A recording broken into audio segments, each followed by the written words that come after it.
It's an image that has changed the world. Christ on the cross, portrayed iconically in what is now known as the San Damiano crucifix. The image was key in the life of St. Francis of Assisi centuries ago, and now the author and preacher, Father Andre Serino, explains it to the faithful of Brooklyn as an appropriate Lenten reflection. It seems that there's an invitation from Christ to a very intimate relationship with Him, which is what I think Lent is all about. In the lecture hosted by St. Francis College, Father Serino points out that Christ's position, standing erect, shows that the victory is won at the moment of his death.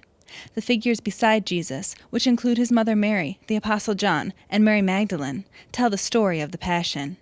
A red circle, the symbol of perfection, with the risen Christ stepping out of the circle, shows that this event is beyond human understanding. For me, the face has an awful lot to offer for contemplation. That the eyes are open, the mouth is closed, the ears are small.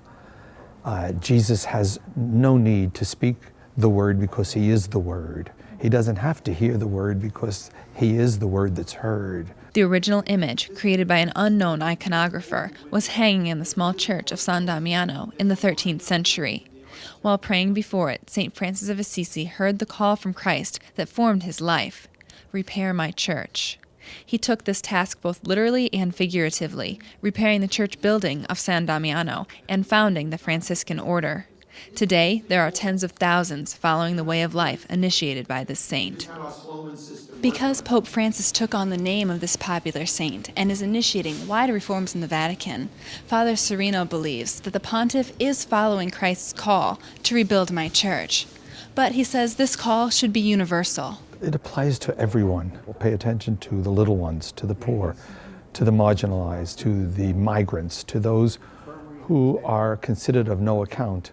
When we minister to the little ones, to the poor, that is repairing the church, the people of God.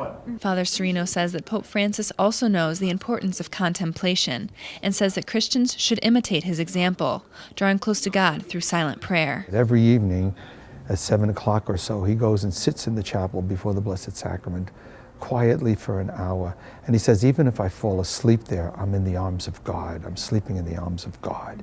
Go somewhere where you can be quiet, even if it's for 5 minutes, to try to sit before God and just let God be with you and you be with God.